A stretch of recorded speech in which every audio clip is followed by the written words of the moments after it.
Hello everyone, जय श्री राम, जय श्री कृष्णा। तो कुछ प्रोटेक्टिव मैसेजेस हैं, आप सबको ध्यान से इसको सुन लेना चाहिए। अगर आप अपने पार्टनर के बारे में बहुत ज़्यादा कंसर्न है कि आपके पार्टनर का हेल्थ, प्रोस्पेरिटी क्यों कुछ खराब हो रहा है, आप दोनों का रिलेशनशिप खराब हो रहा है, समथिंग इज रॉन्ग, नहीं कुछ ऐसा रॉन्ग नहीं है, but there is something related to protection.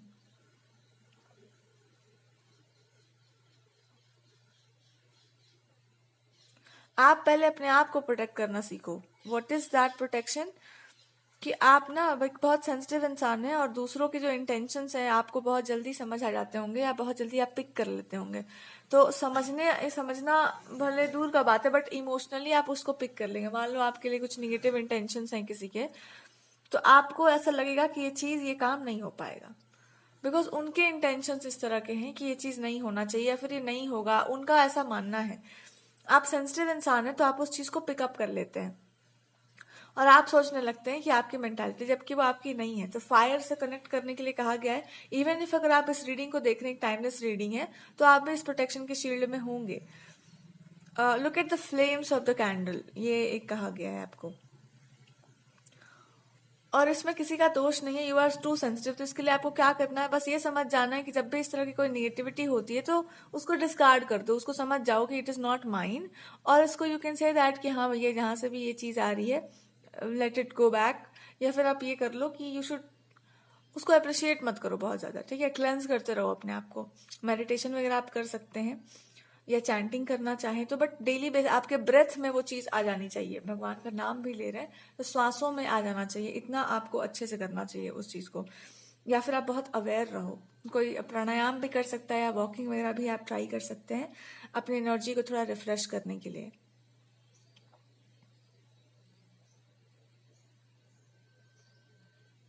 कुछ तो प्रोटेक्शन आपको लेना इन दिस सिचुएशन।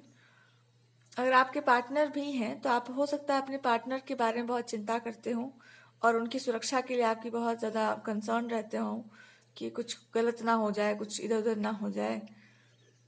और ये आपके पार्टनर शायद समझ नहीं पाते कि इंसान जो है हमेशा हमको हमेशा गाइड ही क्यों करते रहता है। इट्स बिकॉज कि आप उतने ज़्यादा उनके बारे में सोचते हैं और उनकी टेंशन रहती है आपको।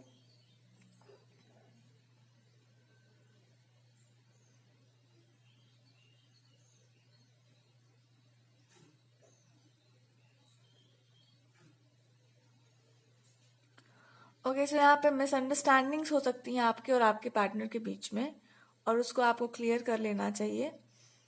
इट कैन बी अबाउट कि कुछ बातें हुई हों ऐसी जो कि मिसअंडरस्टैंडिंग क्रिएट कर दें।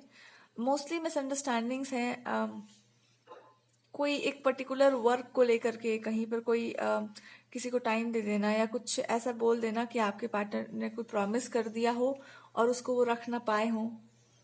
सो they are like saying extremely sorry, but ये इनके साथ ऐसा है कि ये अपनी फैमिली सिचुएशंस में या अपनी फैमिली वाली चीज़ों को बहुत आगे कर देते हैं कि हाँ ठीक है, ये इसको बाद में कर लेंगे। प्रोफेशनल वाली जितनी चीज़ें हैं उसको वो पहले करना चाहते हैं।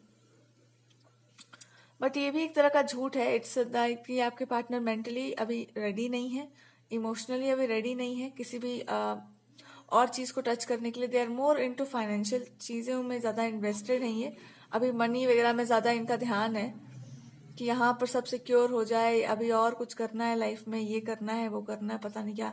बहुत एम्बिशियस है आपके पार्टनर। सो यहाँ पर ये चीज हो सकता है कि आप यू मस्ट बी सेइंग कि तो फिर एम्बिशियस पार्टनर ढूंढो अपने लिए। बट एम्बिशियस लोगों को थोड़ा इमोशनल पार्टनर चाहिए होता है, because when you are ambitious और आप एम्बिशंस में आकर के अपने इमोशंस को भूल जा रहे हैं, then you need a emotional partner. But to push yourself, like एक कॉम्पिटिशन वाली फीलिंग लाने के लिए यू नीड समबडी जो आपसे कॉम्पिटिटिव हो।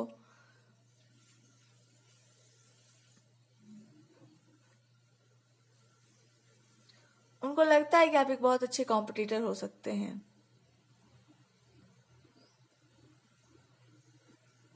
बैलों की तरह your partner is like always competition, fighting and all this dramatic things. आपके रिलेशनशिप का ये थीम बन चुका होगा। It's about your partner, then अगर ये कोई न्यू कनेक्शन है, मतलब क्रश वगैरह कोई कनेक्शन है, देन ये है कि आपके पार्टनर में एक है कॉम्पिटिटिव वाली फीलिंग। या simply they are trying to see कि आप कॉम्पिटिटिव हो या नहीं, आप इन सब चीज़ों में इंटरेस्टेड हो या नहीं, कि आपको किसी से कंपटीशन करना है, किसी को नीचा दिखाना है, लाइफ में बहुत आगे बढ़ना है। आई डोंट फील सो कि आप हैं। आपके पार्टनर आपको ट्रिगर करते फिरते हैं कि ये करके दिखाओ, वो करके दिखाओ, but you are not that kind of a person. But yes, अगर आपके ईगो को कोई बहुत ज्यादा पुश करे तो यू आर समबडी जिसको आंसर करने आता है।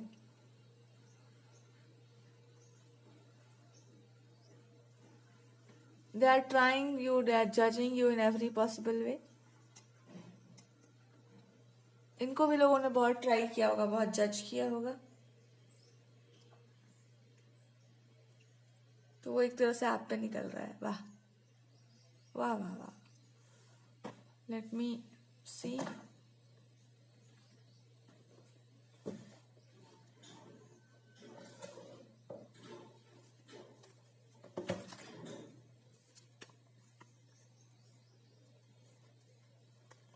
आप क्लियर और ब्लंट रहिए इस सिचुएशन में, ज्यादा इमोशनली वो होने का जरूरत नहीं है।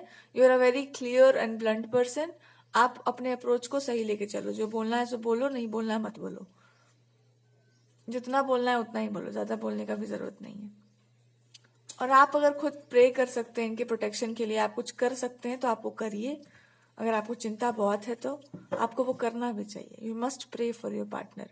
जब भी आपको ओवर थिंकिंग अगर आपको बहुत ज्यादा हो रहा है, मे भी कुछ उनकी लाइफ में ऐसा हो सकता है जो कि प्रॉब्लमैटिक हो, या आपको बहुत ज्यादा कंसर्न हो, या आपके पार्टनर बहुत अपना ध्यान नहीं रखते हो, इसलिए ये मैसेजेस आपको दिए जा रहे हैं कि अगर आपको बहुत टेंशन होती है तो आप प्रेयर्स किया कीजिए, ठीक है।